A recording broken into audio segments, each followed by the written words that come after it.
digit number 5. There are 5 digits in the series: 8, 4, 2, 3, 9. Trial 1 failed. Again we say trial 5 failed. Stop the digit span forward test and move on with the digit span backwards. Now what is the scoring for this test? The raw score will be the highest number of series repeated. For example, in digit span forward, if the child repeated successfully up to 4, the raw score will be 4 for forward, and in backward, if he is able to do up to 3, the raw score will be 3. Plus both these scores, 4 and 3, the raw score will be 7, and you will get the TQ from the corresponding table of the age जो manual में given है. Next we move on to the performance subtest. In performance subtest, first test which is available is picture completion. In picture completion, there are 19 cards given to the child. What happens is it measures the alertness to details. For example, first जो card है उसमें एक comb बना हुआ है. Now what happens in that comb? Some of the teeth of that comb is broken. You have to see whether the child is able to get that the teeth is broken, and if he indicates towards the missing part, that is also given a credit. That also goes for a credit. Show him the cards one by one and ask which of the part is missing. We have to tell the child that I am going to present you with some photos, images or pictures or cards in which every card something is missing.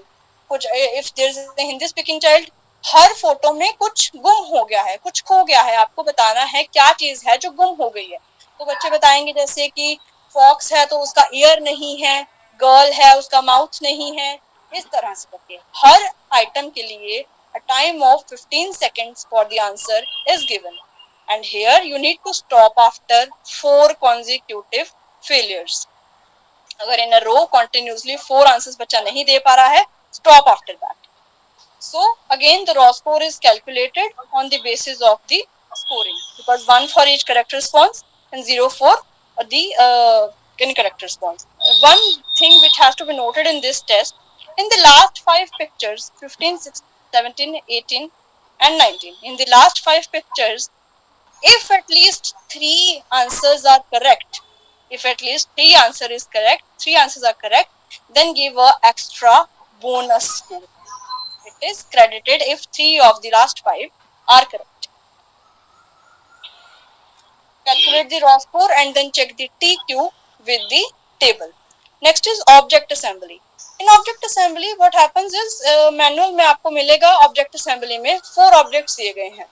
Face, horse, mannequin, auto, इस तरह की चीजें दी गई हैं. So first यहाँ पर 4 objects हैं. It measures the analysis of part whole relationship. बच्चा कितना कर पा रहा है. How is the child able to analyze the part whole relationship? And when you have to stop this test, when the child is unable to put a particular object together. If he is not able to put the horse together, stop the subtest of object assembly. What you have to do? Scoring. In the scoring, bonus is allowed for speed. कुछ बच्चे बहुत fast होते हैं. Some children do it in a very rigorous way. If they do it very fast, you provide a bonus for speed. And next, the scores are given according to time limit for each object in the manual. For example, in the manual it is given in object assembly that for the mannequin there is a total of time of 120 seconds. If the child completes the assembly of the putting together of mannequin in 1 to 10 seconds, we give a score of 7 points. 11 to 15 seconds, we give 6 points. 16 to 20, we give 5 points. 21 to 120, we give 4 points. In this way, we have to always check the scoring from the manual. And I will like to tell you one thing more, friends, that you don't need to memorize the scoring of these things. Why do you don't need to memorize the scoring of object assembly? Because always the children perform it in a different way. Some will attach a leg instead of arm instead of leg. You have to check every time from the manual. Please always refer the manual for the scoring. Never do it orally. Otherwise, there will be a problem in calculating the IQ, and we can also get the wrong IQ in this way. Always refer manual for scoring. Next is block design. So in block design, there are 10 designs. Design A, B, C, and rest are 1 to 7 designs. In this, there are some cards. There are total of 10 cards. On each card, there is a pattern made of red and white colored blocks. For example, a square of this type, I'll show.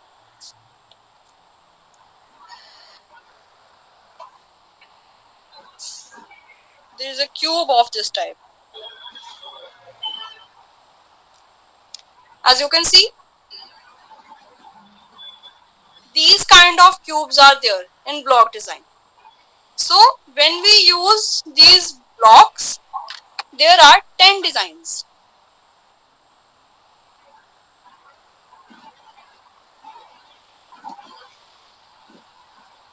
There are 10 designs. What you have to do, you have to present the child with the design. जैसे यहाँ पर आपको stop करना है after 2 consecutive failures. How will you administer block design? There are first design number A, design number B, design number C. Okay. Now, what you have to do with A, B, and C? First, you have to demonstrate the A design to the child. Okay. Now, second time, do it with blocks. If the child is able to put it correctly in the first trial after you are demonstrating, give it a score of 1. It is clearly written in the manual for the directions under 8 years. Give it a score of 1. But only if second trial was passed. Score 2. Why you will score 2? Only if he is able to draw it correctly twice. He is able to put all the blocks correctly according to the pattern on the card twice. In the same way you go with B, and the same way you go for C. Time limit for designs A to C is 45 seconds each. And for 1 to 7 cards also there are time limit given in front of each design. It measures our non-verbal reasoning. As I told this thing which is written in this slide, we will move forward. Next is maze test. So what is this maze test? It measures the planning ability. This is how it looks. In maze test, there are total of 5 mazes, and in starting there are maze number ABC and also sample maze. Sample maze will help the child to practice what has to be done. We have to tell the child that there is a child who is trapped in this house and you have to take him out, or this is a toy of yours which you need to take out. We have to tell the child that whether while doing this test you do not have to lift your pencil, and also you do not need to touch the black lines which will be counted as error. And when you move forward, you cannot move. If you move backward after seeing that you have got a wrong direction, that will also be counted as an error. So for each maze there are different time limits. For A, B, C there are 30 seconds each, and for 2 and 3 45 seconds, 60 seconds. Next, when we go to the scoring of maze test, for design number 1 to 5 there are 3 points each without any error. When will we give 2 points for design number 1 to 5 if only one error is committed? 1 point if only 2 errors is committed. Now comes the question that when will you give the score of 0 in maze test? In maze test in the manual it is mentioned that in which design number how much errors are allowed. When the maximum allowed number of errors are passed, are committed, what you will do?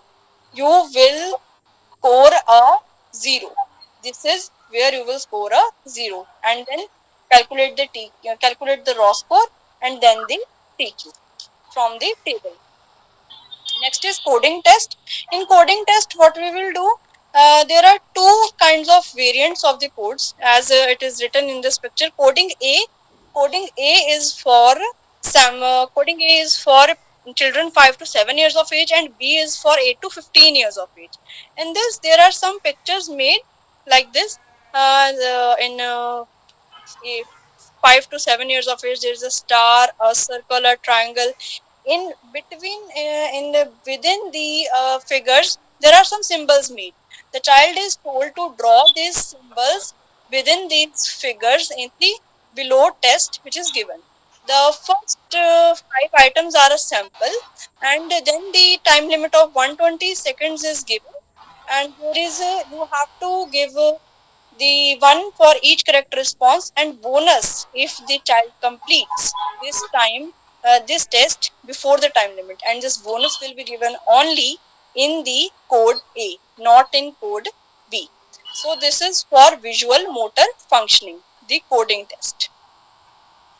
Now, when we have completed our MISIC test, we have obtained raw scores for all the tests, and we have obtained TQs for all the tests. सबसे पहले verbal सब test में 5 सब test के आपके पास raw score के साथ TQ आ जाएंगे.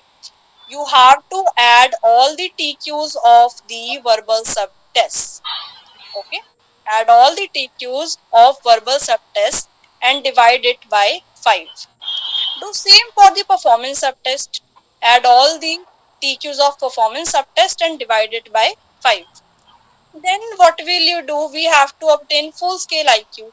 Full scale IQ will be given after the results that we have got for verbal and performance subtest, to which we call verbal quotient and performance quotient, VQ plus PQ, divided by 2. This will give us the full scale IQ on the test MISIC. We will be provided with full scale IQ of MISIC. This is how you can obtain the complete IQ after the MISIC test. So any questions, any queries for this test?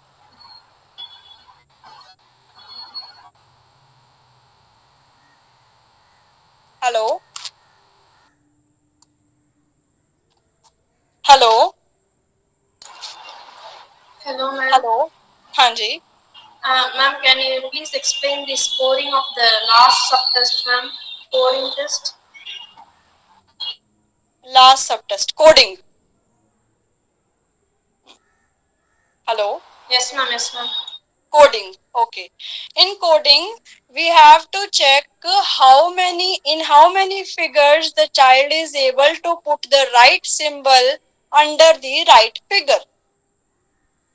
If the child is able to put 20 figures symbols correctly, if you will see the coding sheet, there is, see, under 4 there is a symbol, under 1 there is a symbol, under 2 there is a symbol, and in the coding A, within star there is a symbol, within circle there is an equal to. The child is able to put how many symbols rightly within the figures and under the figures in the coding B. You have to count that. If the number of correctly answered codes are 10 or 20, that is your raw score, and you have to convert it to TQ with the table that I mentioned earlier. In the manual it is given, check it according to the age. Is it clear? Yes, ma'am. Okay. Any other questions regarding MISIC? Everyone is clear on its full scale IQ? Ma'am, Yes. ma'am, correct me if I'm wrong. For similarities, we do similarities for the children's above age 8, and for analogies, we do for under 8. Am I right? Yes. Okay, ma'am, I just want to make sure of that. Thank you. Yes, you're right. Okay. Ma'am, can you show a slide of the final scoring, the combined full scale IQ? This is the slide here. So TQ refers to the Test question. so how do we calculate the VQ and PQ? By adding all the subtests ka TQ. Yes, yes. You will add all the TQs. आपके पास सारे verbal subtest के raw score आ गए. तो आपने सारे raw score के corresponding TQ check किए अपने मैनुअल के टेबल में से बच्चे की एज के according. Okay, you will get the 5 टीक्यूज. 5 टीक्यूज को आप प्लस करेंगे, जो आंसर आएगा प्लस करके उसको आप 5 के साथ ही डिवाइड कर देंगे. Right, thank you. That is the VQ. और परफॉर्मेंस सब टेस्ट में भी सेम करना है.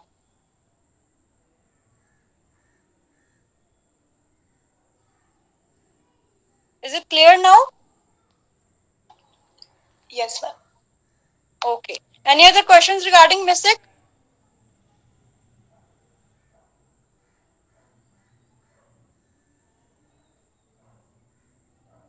Any other questions regarding No, ma'am. MISIC?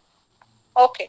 So next, I will move to the classification and the IQ score. So this is the Wechsler's classification of IQ scores. If अब जैसे हमने test discuss किए हैं, इसके बाद I will discuss the VSMS test also. जब भी आप कोई भी IQ टेस्ट कर रहे हो, आपका जो भी IQ का रेंज आता है, for example you get an IQ of 92, your IQ is in the range of average. If it is in 82, it is below average, that is low average. If it is 70 to 79 का range, if it is 75, you got a borderline of IQ. If it is 125, the range of IQ is superior. And if it is 130 and above, it is very superior. This is how you classify the range of the IQ. जब भी आप कोई भी IQ test करते हो, आपका जो and में रिजल्ट निकल के आता है, जो IQ निकल के आता है, this is the table that you need to refer, जहां पर आपने चेक करना है कि क्या है आपके IQ का रेंज. नेक्स्ट हम चेक करेंगे कि इंटेलेक्चुअल डिसेबिलिटी क्या है. Excuse me ma'am, I just wanted to know ma'am, ये आपने जब बोला कि बॉर्डर लाइन है, लो एवरेज है, एवरेज है, ये जस्ट जनरल स्कोर है, बताता है बच्चे के बारे में, या एक पर्टिकुलर एरिया में बताता है? जैसे आपने मैथ दिखाया, ऑब्जेक्ट दिखाया, या किसी पर्टिकुलर एरिया भी हम पता लगा सकते हैं कि कहाँ कमजोरी है, या ये जनरल है कि बच्चा एवरेज है या हाई एवरेज है? See ma'am, it depends on the test. For example जैसे मिसिक है, मिसिक में आपको फुल स्केल IQ मिल गया, तो फुल स्केल IQ आपको जनरल देगा कि जनरली ये बच्चे का ये IQ स्कोर है, ये उसका रेंज है. अब अगर जो उसका जैसे वर्बल सब टेस्ट है, उसके परफॉर्मेंस सब टेस्ट है, अब बच्चे ने एक कर दिया और दूसरा नहीं कर पाया, तो आप अपनी क्लिनिकल ऑब्जर्वेशन से ये देख सकते हो कि जो उसका VQ आ रहा है वो किस रेंज में फॉल कर रहा है. वहां से वर्बल जो एरिया है बच्चे का, उसका रेंज क्या है. मैम, एक्सटेंडेड क्वेश्चन ये है कि सपोज हमें एक एरिया का पता चल गया, लेकिन यहाँ पे हम जब स्कोरिंग करते हैं तो वो एक जनरलाइज हो जाता है, करेक्ट? जैसे एवरेज है बच्चा, शायद एक बच्चे ने एक एरिया में स्कोर किया है, लेकिन बाकी इसमें ज्यादा स्कोर किया है. Hello, am I audible? Ma'am आपकी आवाज कट रही है. अच्छा मैम, मैं ये समझना चाहती थी, जब हम ये टेस्ट लेते हैं, अभी हमको पता चल गया कि एक बच्चा जो टेस्ट दे रहा है एक एरिया में कमजोर है, लेकिन बाकी एरिया में उसके कंपैरेटिवली अच्छा किया है, स्कोरिंग अच्छा हुआ है, तो ये फिर दोनों को मिला के हम उसको एवरेज या लो एवरेज ऐसे हम लोग IQ स्कोर करेंगे? यस मैम, दोनों को मिला के करेंगे. if they are both a part of same test. अगर आप different IQ टेस्ट लिख रहे हो अपने रिपोर्ट में, और different IQ टेस्ट में अगर उसका वैसे यूजुअली व्हाट हैपेंस इज के बहुत ज्यादा डिस्क्रिपेंसी नहीं आती है IQ रेंजेस में. अगर आ रही है, we will refer to the range which is the highest, जो जिस टेस्ट में उसका हाईएस्ट रेंज दिखा रहा है. प्लस जैसे मैम आपने कहा कि जो हम उसको कंबाइन करके एक जनरल स्कोर लेंगे, तो जब हम उसको जनरल स्कोर को रिपोर्ट कर रहे हैं ना, वहाँ पे लिख रहे हैं कि इसमें इसका इतना आया है और इस एरिया में इसका हाई आया है, इसमें इसका लो आया है, उसको हम रिपोर्ट राइटिंग में एरियाज टू बी रेक्टिफाइड में हाईलाइट जरूर करेंगे कि यहाँ पर बच्चे का जो ये एरिया है वो कमजोर है, इसको आगे एनहांस करने की जरूरत है. ठीक है मैम, धन्यवाद. ओके जी.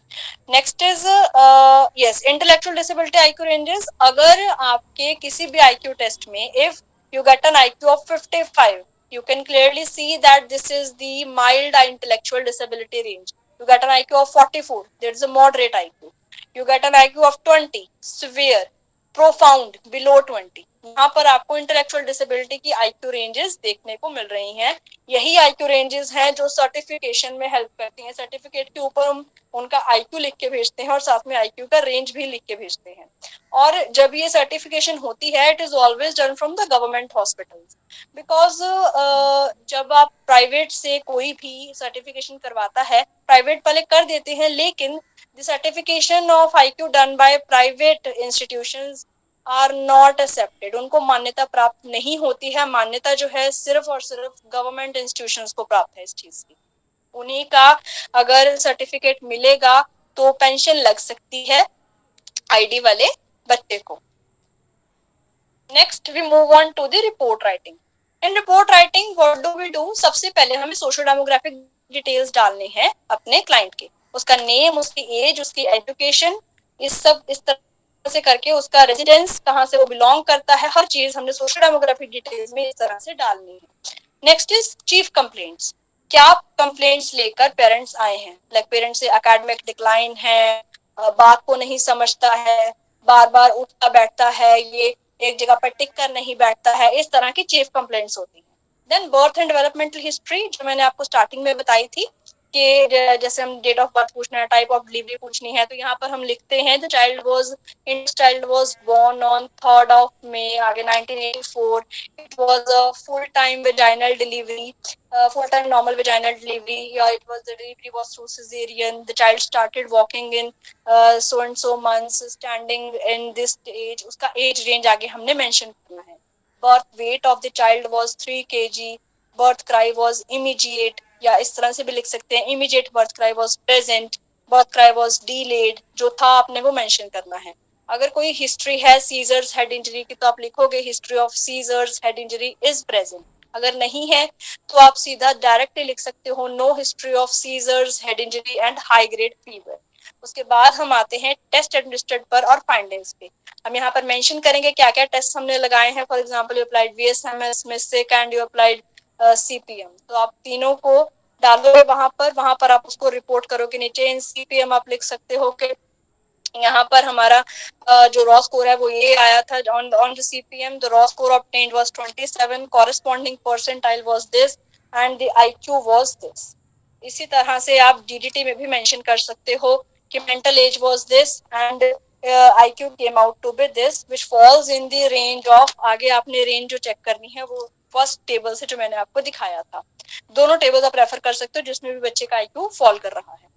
देन इसमें नेक्स्ट है strength and areas to be modified. Strengths and areas to be modified में आपने क्या करना है, अब हम जब बच्चे का टेस्ट करेंगे उसमें हम उसके स्ट्रेंथ्स भी पता लगेंगे. जैसे अभी मैम ने क्वेश्चन पूछा था कि जो अगर हम उसको कंबाइन करके लिख रहे हैं, एक में लो है एक में हाई है, वहां से हमें उसके स्ट्रेंथ्स भी पता लगेंगे. और एरियाज टू बी मॉडिफाइड में हम लिखेंगे उसके जो वीकनेसेस हैं, जहाँ पर वो कम परफॉर्म कर पाया है, उसका स्कोर लो आया है.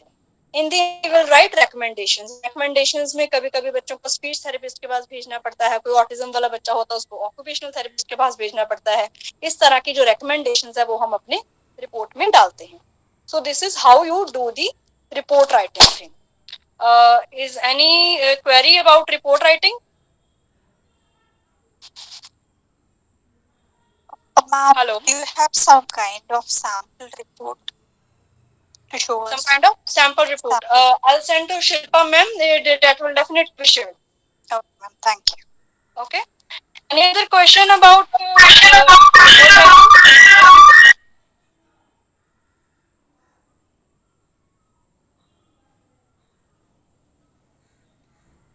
No questions from report writing. Should I move with the VSMS test? Yes, ma'am. Okay. So today we are going to talk about Vineland Social Maturity Scale.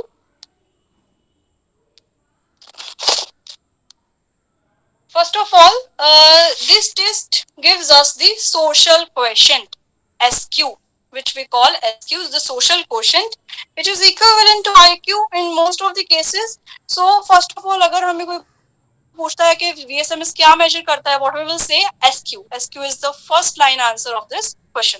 सो इसका एम है social development को major करना, कितना बच्चा socially develop हुआ है और उसने अपने इन्वायरमेंट से कितना सीखा है और सोशल मैच्योरिटी वो कितना गेन कर चुका है. सो इसका जो कॉन्सेप्ट है वो इन्वॉल्व करता है social adjustment and social stability. जैसे इसने बताया है कि सोशली मैच्योर्ड इंडिविजुअल्स के कुछ कैरेक्टरिस्टिक्स होते हैं. They are able to maintain friendships, they can make adequate decisions, their social behavior is very apt according to good situation, bad situation, according to sad situation, happy situation. और जो intelligence है child की, अगर वो उसकी social development और social maturity higher है तो उसका इंटेलिजेंस और सोशल क्वेश्चन भी हायर आएगा. It depends on child rearing. अब ये डिपेंड करता है कि बच्चे को इन्वायरमेंट किस तरह का मिला है, what kind of environment the child is provided with, जहां पर उसको मोर इंटरेक्शन करने का मिला है मौका या नहीं मिला है. For example, a child came to me with the problem of that he doesn't speak at all. He started speaking, but all of a sudden he stopped, which happened only in the lockdown. But the lockdown cannot be attributed as a cause of low IQ of that child, because the environment was not stimulative. The environment was not loud enough or it was not playful enough कि बच्चा उसमें grow कर सके, बच्चा उसमें express कर सके. So these things has to be taken into account. The environment, lot of much a factor of much importance in VSMS. So it also depends on the contacts with adult and peer group. How are children interacting with these areas of their life? So next what we do is the description of the test. So what is this test about? इसमें इसको हम use कर सकते हैं for individuals with intellectual disability, and we can also see what skills they are lacking in, as this test entails a lots of skills of the child which is useful in therapies. This test was developed by Edgar et al. In 1935 and frequent changes continued up to 1953. It measures the IQ of child up to 15 years of age. इसमें social capacities जो बच्चे की हैं different different domains में major की जाती हैं. इसकी इंडियन अडेप्टेशन की थी डॉक्टर एजे मलिन ने, same person who did for MISIC. AJ Malin ने 1992 में, और इसकी जो इंडियन नॉर्म्स है it is up to 15 years of age. इस स्केल में हमें डिटेल्ड परफॉर्मेंस पता लगती है बच्चे की, जहां पर हम ये देख सकते हैं कि बच्चा अपने सोशल एरियाज में किस तरह का है. अब इसमें जो सोशल एरियाज हैं वो कौन कौन से हैं? Social competence, self help skills. अब थेरेपी में बच्चे को, अगर हमने थेरेपी प्लान करनी है, बच्चे की IQ कम आया है, सोशल क्वोशेंट कम आया है, तो किस एरिया में थेरेपी प्लान होगी वो हमें यहाँ से पता चलेगा. ये देखिए, अब जब हमें सोशल क्वेश्चन मिला, अगर उसका वो कम आया है तो हम VSMS से ये चेक कर सकते हैं कि उसका सेल्फ हेल्प ईटिंग में कम आया है, सेल्फ हेल्प ड्रेसिंग में कम आया है, सेल्फ हेल्प लोकोमोशन में कम आया है, ऑक्यूपेशन में कम आया है, सेल्फ डायरेक्शन में कम आया है, या सोशलाइजेशन में कम आया है. जो भी एरिया में उसका स्कोर लो है उसको एनहांस करने के लिए हम आगे थेरेपी प्लान करेंगे. इसके बाद आगे ये भी बताया गया है कि सेल्फ हेल्प ईटिंग और ड्रेसिंग में क्या आता है, daily living skills. Self help speaking में आता है communication, then motor skills, socialization. इसका पर्पस है हमें एक क्वांटिटेटिव मेजर देना of the social quotient of the child. अब जब ये सिवियरली हैंडीकैप चिल्ड्रन पे लगाया जाता है वहां भी हम एस्टिमेट लगा सकते हैं उनके लेवल ऑफ फंक्शनिंग का. इसके इंस्ट्रक्शंस हैं कि इसके जो सारे क्वेश्चंस हैं वो पूछे जाते हैं पेरेंट्स से. इसका जो इन्फॉर्मेशन है वो हमें कलेक्ट करना है इंटरव्यू करके पेरेंट्स को, और हमें नोट डाउन करना है इसकी जो रिस्पॉन्स शीट है. इसके क्वेश्चंस के सामने ही बॉक्सेस बने होते हैं जहां पर हमने इधर टिक और क्रॉस करना है कि वो आइटम पास हुई है या नहीं. अब इसमें डिफरेंट डिफरेंट एज रेंजेस होते हैं. जैसे सबसे पहले जो आइटम्स हैं 0 to 1 year of age items हैं 17. Okay, now what you have to do, जब आपने टेस्ट एडमिनिस्टर करना स्टार्ट किया, एक बहुत इंपॉर्टेंट चीज जिसका ध्यान रखना है, जब हम इसको एडमिनिस्टर करने लगते हैं ना, हमें ये लगता है कि VSMS तो बहुत इजी टेस्ट है, but it is actually the most difficult test. Why? Because you have to take care of a very important concept known as expressed emotions. Expressed emotions is जो हमें पेरेंट्स में देखने को मिलते हैं. सी, nowadays we see every kind of child, every kind of people, every kind of parents. Sometimes parents tell their child to be of very low capacity जो actually में बच्चे की नहीं होती है. They under report their child's activities. Sometimes what child can do they don't tell. They will say no, he cannot do even this thing, he cannot even hold a glass, he cannot even have a grasp of a finger, he cannot even hold my finger. These things sometimes they will do deliberately. The reason for this is what this population does. The reason for this is they want to get this certification done. If they will get the certification, they will get a pension. And in lieu of getting a pension for a fake person where it is not required, first disadvantage, the child will get a label that this child is intellectually disabled. Second disadvantage is that a person who might require it actually might not get it. Only in the lieu of that, someone who did not require the certification but got it. So expressed emotions is something, the underreporting of patients is something, of parents is something that we need to take into account very carefully. यहाँ पर आपकी clinical observation और clinical skills बहुत काम आते हैं. With the practice you will learn this, you will acquire this thing. Excuse me ma'am, Aarti ma'am, ma'am आप हम जब पेरेंट्स से इंटरव्यू करके हम कुछ पता लगाते हैं, अगर बच्चा बोल नहीं पाता, मतलब बहुत छोटा बच्चा है, तो फिर कैसे पता चलेगा कि ये फेक इंफॉर्मेशन दे रहे हैं या जेन्युइन है? इसका कोई रास्ता है? मैम सी, अगर वो कह रहे हैं कि हमारा बच्चा बिल्कुल नहीं बोलता है, जैसे क्वाइट है जी, बिल्कुल ही बात नहीं करता है, फिर आपको थोड़ी देर के लिए पेरेंट्स को बाहर भेज के बच्चे से बात करने का पहले हमें कोशिश करनी होगी. अगर बच्चा फिर भी बात नहीं करता है, then we will have to develop a very good rapport with the child. उसके साथ रेपो डेवलप करके, चाहे हम टॉयज से करें, कलरफुल चीजों से करें, अपने कलरफुल टेस्ट से करें, उसके साथ रेपो डेवलप करनी है. अगर उस रेपो डेवलपमेंट में भी बच्चा कुछ बोल जाता है, हमें ये पता लग जाता है कि हमें वन वर्ड पे टिक करना है, टेलीग्राफिक स्पीच पे टिक करना है, किस पे टिक करना है. यहाँ पर हमारा खुद का क्लिनिकल स्किल बहुत काम आता है, क्योंकि हमें इस कंडीशन में पेरेंट्स को थोड़ी देर के लिए बाहर भेजना ही पड़ता है. और कभी कभी ये भी होता है कि जरूरी नहीं है दोनों पेरेंट्स में एक्सप्रेस्ड इमोशंस हो, कई बार किसी एक में भी होते हैं, हो सकता है सिर्फ फादर में हो सकता है सिर्फ मदर में हो.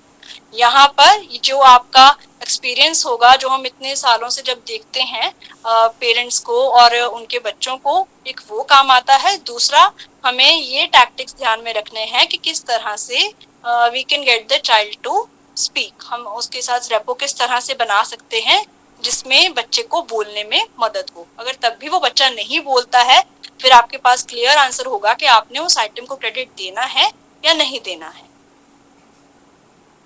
ठीक है. ओके. एंड ऑल्सो मैम, इस टेस्ट को लेके कुछ आइटम्स की एक्सप्लेनेशन मैनुअल में भी दी हुई है कि जो क्वेश्चंस को नहीं हम मान लो हम एक्सप्लेन नहीं कर पा रहे हैं, या फिर फॉर एग्जांपल हम उस क्वेश्चन का कोई और वे आउट नहीं निकाल पा रहे हैं, उसको किसी और वे से नहीं पूछ पा रहे हैं, क्या क्या एग्जांपल्स उसमें हमने टेकन अकाउंट करनी है, वो भी मैनुअल में दिया हुआ है. हम वहां से चेक करके उस वे से भी क्वेश्चन को पूछ सकते हैं. We can reframe and we can reword our question also.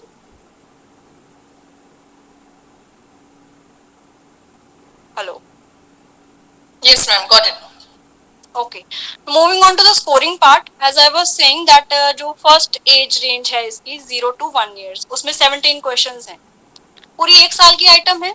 तो आप इसमें क्या करेंगे, उसमें आपने ये देखना है कि बच्चे ने कितने आइटम्स फुलफिल किए. फॉर एग्जाम्पल दो आइटम्स हैं जो बच्चा फुलफिल नहीं कर पाया, तो 17 में से 15 items are fulfilled. Screen Aarti.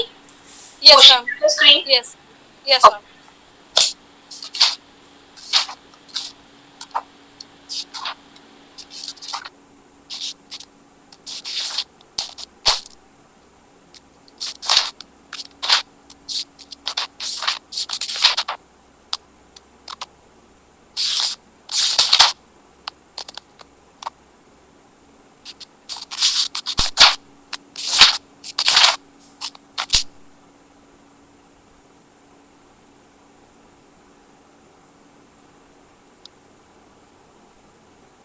you can proceed.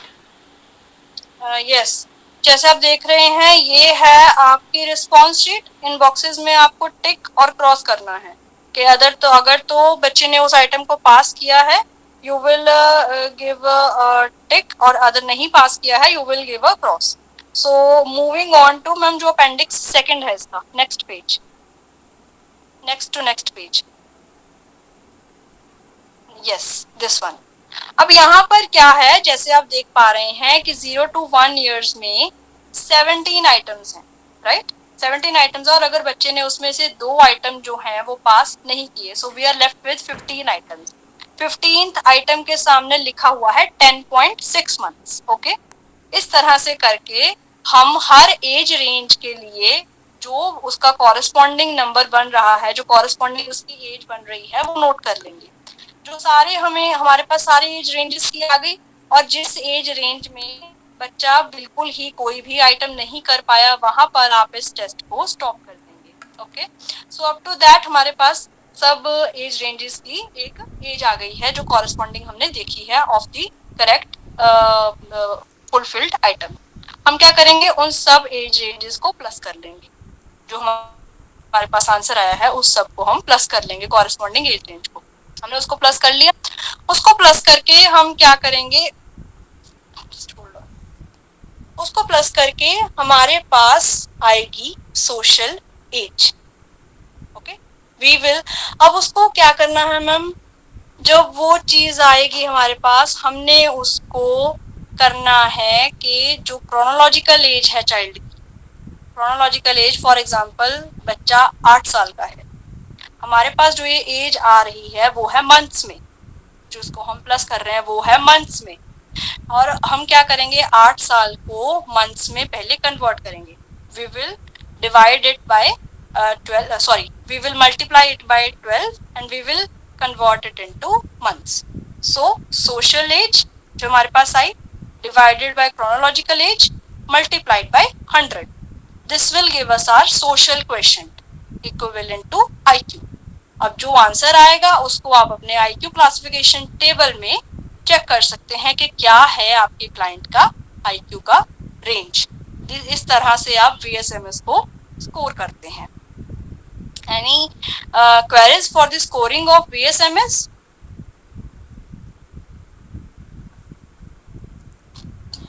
No ma'am. Okay, so VSMS की जो यूजेस हैं, एक तो हमें ये इस चीज में हेल्प करता है कि हम प्लान कर सकते हैं बच्चे की therapy according to the domain जिसमें बच्चा लो है, और इसका एजुकेशनल पर्पस ये है कि हम ये देख सकते हैं कि बच्चे की करियर प्लानिंग किस तरह से करनी है, कहाँ पर वो लो है उसको पहले ही उसमें इनहांस करना स्टार्ट कर दें, उसके स्ट्रेंथ्स और वीकनेस पता लग जाते हैं, और उसको ट्रेनिंग भी दे सकते हैं पर्टिकुलर एरिया में। इसमें हमने प्रिकॉशंस ये रखने हैं, एक तो एक्सप्रेस्ड इमोशंस का ख्याल रखना है, जैसे मैंने मेंशन किया था कि जेन्युइन रिस्पॉन्सेज हों सब्जेक्ट, और रेपो हमें बच्चे के साथ इस्टेब्लिश करनी है, एंड नॉइज फ्री इन्वायरमेंट में इस टेस्ट को जो है कंडक्ट करना है। इस तरह से आपके ये 4 टेस्ट आज कंप्लीट हो गए हैं। Anything else, any other question other than this जो आप लोग पूछना चाहते हैं? I think I would like to ask कि अगर for example 1 to 3 years का जो चार्ट हमें दिया गया है, that a child cries, balance head, grasp objects, अगर कोई पेरेंट ये बोले कि नहीं ये 1 to 2 years में इसने इसमें से कोई पर्टिकुलर एक्टिविटी करनी नहीं शुरू की और इसने तो जी ये बाद में करनी शुरू की है 2 years की एज में, so how will we like go with it? बताती हूँ मैम, इसका ये आंसर है। इसमें सबसे इम्पोर्टेंट चीज जो मैम ने अभी हाईलाइट की है, शिल्पा मैम ने, यहाँ पर आपने ये ख्याल रखना है VSMS is that test which is always done in present, always done in present. जैसे मैम ने अभी क्वेश्चन किया कि मान लो 1 से 2 साल का बच्चा है, उसमें 21 आइटम है, पुल्स ऑफ क्लोथ्स, उस टाइम पे नहीं करता था, अब कर रहा है। अगर प्रेजेंटली वो आइटम वो फुलफिल करता है, you will give it a credit. कभी भी हमने ये गलती नहीं करनी है कि हम उसको क्रेडिट ना दें, बिकॉज ये टेस्ट हमेशा हमेशा प्रेजेंट में किया जाता है। सो आर यू सेइंग कि हम जिस एज का बच्चा है बस उसी एज की आइटम्स उसको पूछनी है, उससे पहले का नहीं पूछना पेरेंट्स को? नहीं मैम, सारा पूछना है। अगर आपके पास 6 साल का बच्चा आ रहा है, स्टार्ट आप टेस्ट को 0 to 1 ईयर से ही करोगे। और अगर वो बोलते हैं कि हमें तो इतना पर्टिकुलरली याद नहीं, तो how to go about that? Ma'am most of the time आपको ऐसे पेरेंट्स मिलेंगे जो कहते हैं कि हमें नहीं याद है। उस टाइम पे एक तो जो आइटम है हमने कई बार ट्राई करना है कि बच्चे से वो करवा के देखें, और अगर वो चीज हमें सामने साफ साफ बच्चे में नजर आ रही है, गिव इट अ क्रेडिट। उसमें कोई भी कंफ्यूज नहीं होना है, सीधा उसको क्रेडिट दे दीजिए। Any other questions about IQ? Any other questions about assessment? Most welcome. कुछ भी पूछना चाहते हैं आप? Ma'am, I have a doubt. हाँ जी। Ma'am, how do we question the parent? Like we give out the age, like at 1 years old did your child start to crawl, or like at what age did your child start to crawl? How do we question the parent? Okay. How do you question about the developmental milestones? Yes, ma'am. Okay. For example, मान लो कि मेरे पास एक patient आया है, their parents have come with their child. I will ask, आपके बच्चे का जन्म कब हुआ? They will tell their child's date of birth. They will then I will ask the delivery was normal or cesarean. For example, the mother says cesarean delivery. I will ask about any pre, peri, postnatal complications. If none, I will write no complications were there. Then I will tell the parents that now I am going to ask you about the developmental milestones of the child. For example, when did he started walking, crawling, standing, sitting, saying one word speech, 2 word speech. So now you have to tell me those ages. So when did your child start to crawl? इस तरह से करके आपको उन्हें बताना है कि when we assess the IQ, it is very important for us to know that all the milestones have been achieved at appropriate age, earlier or delayed. In the same way, you ask about जब आपका बच्चा पैदा हुआ था, when the child was born, did he cry immediately or his birth cry was delayed? And what was the birth weight of your child? इस तरह से करके सारी बर्थ एंड डेवलपमेंटल हिस्ट्री आपने लेनी है। Am I clear? Yes, ma'am. So we don't need to give out the age to them. We have to ask them about the milestones themselves. Yes, the parents will tell you about the milestones. Okay, ma'am. Thank you. Yes. Any other questions? हाँ, अंत में मुझे एक और थोड़ा clarity चाहिए था। आपने अभी बोला था कि जैसे जहाँ पे गवर्नमेंट क्लिनिक से वहीं से सर्टिफाइड होना चाहिए। हाँ जी। अगर कुछ है तो अगर हमने कुछ आइडेंटिफाई कर लिया है तो फिर हम पेरेंट्स को कैसे समझाएंगे कि उन्हें आगे जाके गवर्नमेंट की इस सर्टिफिकेशन की जरूरत है। क्योंकि बहुत सारे पेरेंट्स को अच्छा नहीं लगता है। Yes, या because बोलने में मुश्किल भी होती है तब। Yes, there is the point where comes the area of psychoeducation. हमें वहां पर उन बच्चों के पेरेंट्स को सबसे पहले साइको एजुकेशन प्रोवाइड करना है, especially who are new into this area. अब कोई पेरेंट्स आए हैं, फर्स्ट टाइम पेरेंट्स बने हैं, एंड अगर बच्चे में कोई प्रॉब्लम आती है, बिलो एवरेज या बॉर्डर लाइन IQ है, पेरेंट्स के लिए वो एकदम एक शॉक है जिससे वो डिनायल में जाते हैं, and they are not able to accept, और आधा टाइम वो खुद को ब्लेम देंगे, मेरी वजह से हो गया। But this is not at all the case. आपको साइको एजुकेट करना है कि इसके बहुत सारे कॉजेज होते हैं, ना तो माता की गलती होती है ना पिता की गलती होती है। ये सिर्फ और सिर्फ जो सारे कॉजेज हैं उस वक्त आपने उन कॉजेज के बारे में पेरेंट्स को बताना है। जेनेटिक रीजंस होते हैं, एनवायरमेंटल रीजंस होते हैं, आपका अंदर का एनवायरमेंट उस वक्त कैसा है, वूम एनवायरमेंट कैसा रहा, आपको कोई स्ट्रेस तो नहीं था, जैसे बहुत सारी मदर्स को स्ट्रेस भी रहता है, उस वजह से भी बच्चे पे बहुत इफेक्ट पड़ता है। Okay, and how was your food intake regarding that period. बहुत सारी चीजें मैटर करती हैं। और अगर आपको लग रहा है बच्चे को सर्टिफिकेशन की जरूरत है, वो केस आएगा सिर्फ और सिर्फ इंटेलेक्चुअल डिसेबिलिटी। आपने उनको सर्टिफिकेशन के बेनिफिट्स बताने हैं। पेरेंट्स को ये फिक्र होती है कि अगर कल को हम ना रहे तो हमारे बच्चे का क्या बनेगा, ये कहाँ जाएगा, इसको कैसे पता लगेगा। तो वहां पर आपने ये बताना है कि सर्टिफिकेशन की वजह से आपके बच्चे को डिसेबिलिटी पेंशन लग सकती है। डिसेबिलिटी पेंशन से आपका बच्चा आराम से अपना जिंदगी भर अपना जीवन निर्वाह आराम से कर लेगा, उसको कोई दिक्कत नहीं आएगी। Rest you have to tell कि जो एरियाज में वो लो आया है, अब ये तो नहीं है कि आईडी वाले बच्चों को हम ट्रेन नहीं कर सकते, जैसे माइल्ड वाले बच्चे ट्रेनेबल होते हैं, मॉडरेट वाले भी ट्रेनेबल होते हैं। आपको उनको प्रॉपर एग्जैक्ट स्कूल्स के बारे में बताना है, जो ट्रेनिंग इंस्टीट्यूशंस है उसके बारे में बताना है, और सर्टिफिकेशन गवर्नमेंट की ही मान्यता मानी जाएगी, आपको उसके बारे में बताना है। Tell the advantages of certification, then the decision is up to them whether they want to get it done or not। कुछ पेरेंट्स इस वजह से सर्टिफिकेशन नहीं करवाते हैं कि जी हमारे बच्चे के ना माथे पे पूरी उम्र के लिए टैग लग जाएगा कि वो तो मंदबुद्धि है, लेकिन इस चीज के लिए अवेयरनेस अभी आनी बहुत बाकी है इन आर इंडिया।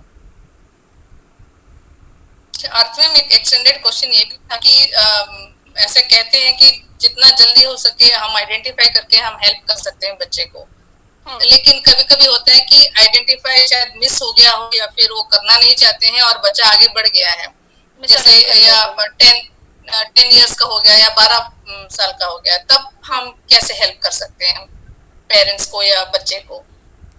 मैम उस टाइम पे भी जैसे अगर तो 15 साल तक का बच्चा भी आपके पास आता है, तब भी हमारे पास ये टेस्ट हैं जो मैंने आज बताए हैं, उनसे आप सर्टिफाई कर सकते हो आराम से कि ये बच्चे की जो एज है, सॉरी ये बच्चे का जो आईक्यू है ये आया है, और इस पर आप इसको सर्टिफाई करके उसको सर्टिफिकेट दे सकते हो कि ये लेवल है उसका डिसेबिलिटी का। एंड जहां पर मैम जैसे कि 15 साल से ऊपर का बच्चा है, वहां पर we will go with the adult intelligence test, जैसे वेशलर एडल्ट इंटेलिजेंस की standard progressive matrices, advanced progressive matrices, we will always take the help of the test, क्योंकि अगर मिस आइडेंटिफाई हो गया तो वो ना तो फिर बच्चे की मिस्टेक है ना ही पेरेंट्स की मिस्टेक है, but they do deserve the certification. कोई और क्वेश्चन किसी का? Any other queries? तो लाइक आप भी सेइंग कि सर्टिफिकेशन किसी भी एज में करवा सकते हैं? हाँ जी मैम, सर्टिफिकेशन किसी भी एज में करवा सकते हैं। अब इसमें जो सर्टिफिकेशन के लिए भेज रहा है, फॉर एग्जाम्पल स्कूल ने सेंड किया है या फिर किसी प्रोफेशनल ने सेंड किया है, अब जहाँ पर वो सर्टिफिकेशन करवाने के लिए जाते हैं वहां पर ये डिपेंड करता है कि उनके नॉर्म्स और उनके rules according to the regulations of government कितने चेंज, क्योंकि सर्टिफिकेशन के rules and regulations with time they keep on changing, और उस हिसाब से वहां पर उनको पता लगेगा कि whether this certification can be given at this age और नॉट, क्योंकि उस सर्टिफिकेट को टाइम टू टाइम पर रिन्यू भी करवाना पड़ता है। जब वो रिन्यू करवाने आते हैं उसको, तब उसकी जो आईक्यू असेसमेंट है वो दोबारा की जाती है। ओके, हाँ जी। Any other questions? Anyone wants to ask anything about IQ, anything about assessment, any report writing, any scoring part not clear, any doubts, any question you can ask.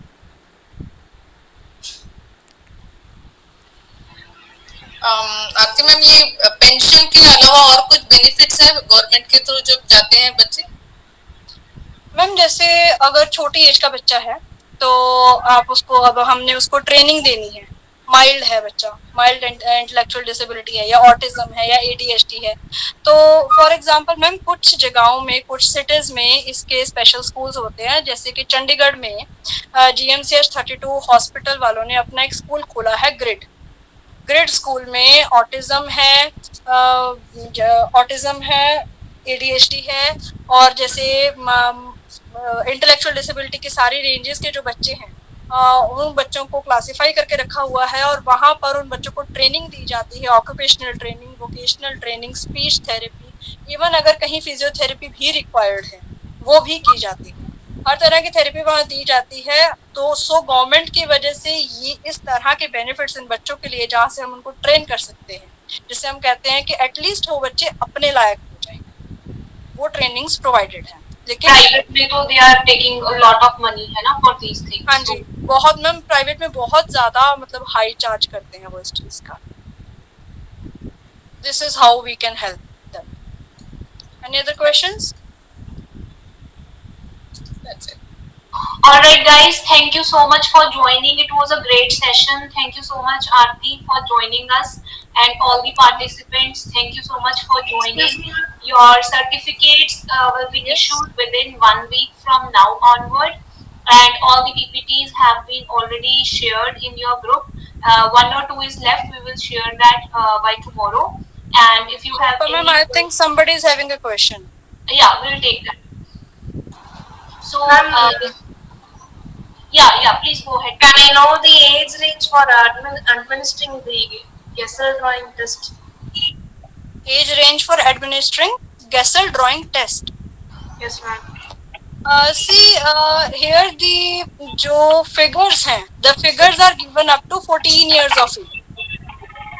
Figures are given up to 14 years of age. You can start it from जैसे 0 to 1 से हम start करते हैं, आराम से आप 1 साल से इस टेस्ट को start कर सकते हैं. Okay. हाँ जी. Hello, good evening. Good evening. Basically, I want to know where from we can get the manual for these manual tests and others. I mean, if we need From to where can you get the manual? Okay. manual, yeah. Okay. Because if we have to administer patients or this, where we can get the manual, yeah. It was a very informative section. We learned obviously a lot of things from your this workshop, but because we have to administer ourselves also. No, so you are right. Manuals are very much necessary for the information of all the tests and all the scoring also. So when you all want to have the proper manuals and the test materials, आप इन test materials को order कर सकते हैं from different kind of institutions जैसे साइकोवेव्स का institution है. Can you suggest in group or can you suggest write in the group where from we can buy these manuals and just so that we can I would like to take it from here. We don't promote any particular institution, sir. You can simply Google various psychological institutions who are providing these manuals and certificates, even tools. So you can compare in the market and you can buy from there, right? So the whole, if you talk about MISIC or any other test, definitely if you are working into the field, you should be having the original one. We have shared the PDFs many manuals, but still we will say ki please follow the original ones we have given just to make you understand and for reference purpose. You should be using the original test and you can buy the test online. Just Google it, write the name of the test and your place and you can buy it online. We don't promote any institution, so we would not different types of especially basically I am very new to this. I don't know basically what are the different institutions. If you can suggest 2-3 institutions. See. If you can suggest 2-3 institutions where we can buy the test, that will be very No, helpful. sir. There is no one particular name of the firm which I can suggest because we all are working as psychologists or you can say clinical psychologists in different hospital settings. And for us, the institution buy these tests. है ना? If you are doing your individual practice, then definitely you have to simply Google and search over there. If you are working with an institution, it's an institution's responsibility to provide you the test. I would like to add on here that according to the Gazette of India, only a clinical psychologist can do the IQ and the Rorschach or TAT testing, right? Only a signature of clinical psychologist on the report will be valid. So please keep this in mind that when you are using these tests, one, you should be from psychology background, at least masters in psychology. Second, your report is not going to be used for any kind of government certification, any kind of legal purpose or medical purpose, right? So this thing you should be like these things should be clear in your mind. Only a RCI licensed clinical psychologist can give a valid report of IQ or projective techniques as per as the norms of Gazette of India till now. कल को change हो जाए, we can't say. अभी तक it's like that. Okay, so please don't use it for any official purpose and try to collaborate with different hospitals, institutions and take these cases from there. Yeah, so this is our advice, our suggestion for to have a healthy career in psychology. And we have a query in the chat box, I guess. Okay, so Dr. Tamanna is saying that she wants VSMS scoring. एक बार फिर से explain कर दो. Okay. So in VSMS scoring, what you have to do, we know that we have questions for all the different age ranges. Ma'am आप screen share करेंगे please? Yeah, sure. Let me share it.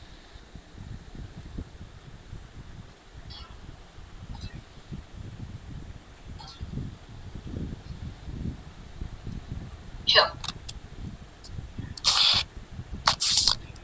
हमारे पास जब हर different as range के लिए different number of questions हैं. For example, 0 to 1 year of age consists of 17 questions. Okay. In this criteria, 0 to 1 years of age category, for example, the child is not able to fulfill 3 items and rest 14 are fulfilled. What will you do? You will see the corresponding age in months written in the manual. Yes, the one which ma'am are pointing to. 14 के सामने लिखा हुआ है 9.8 months. Okay, so what is this thing? यहाँ पर आपने 0 to 1 year के सामने 9.8 months लिख लिया. Next एज रेंज पे जाते हैं 1 year. 1 year में फॉर एग्जाम्पल उसने एक आइटम नहीं किया है, बाकी उसने फुलफिल कर दिए हैं अप टू 33. आप क्या करेंगे, इसी टेबल में जहां पर मैम पॉइंट कर रहे हैं 1 ईयर के रेंज में 33 के सामने देखेंगे कितने मंथ्स दिए हुए हैं. आपने उस एज रेंज के सामने वो मंथ्स नोट कर लिए. इस तरह से करके जहां तक चाइल्ड कंप्लीट कर पाया है वहां तक के आप जो मंथ्स है वो नोट कर लेंगे. आपके पास वो मंथ्स आ गए. अब जो मंथ्स आ गए इसके बाद आपने क्या करना है, इन सब सारे मंथ्स को जो हमने लिखे हैं कॉरेस्पॉन्डिंग उनको ऐड कर लेना है, सबको आपने प्लस कर लेना है. उसके बाद हम आते हैं क्रोनोलॉजिकल एज पे, बच्चे की जो क्रोनोलॉजिकल एज है उस पे. अब उसकी जो एज है वो होगी ईयर्स में, या तो बच्चा 6 साल का हो गया, 7 साल का हो गया, 10 साल का होगा. लेकिन एज हमारी जो ऊपर वाली एज है वो मंथ्स में है, तो मंथ्स में आपने क्या करना है, आपने उसकी क्रोनोलॉजिकल एज को जो है मंथ्स में कन्वर्ट करना है. अगर बच्चा 7 इयर्स का है, multiply it by 12 and convert it into months. आपने मंथ्स में कन्वर्ट कर लिया, 84 आ गया. सो ऊपर जो आपके मंथ्स को सबको प्लस करके सब एज रेंजेस की आई है, ऊपर वो वाली एज आएगी, नीचे आप कन्वर्टेड इनटू मंथ्स जो 84 आया है वो आएगा, multiply by 100. This will give you the social question.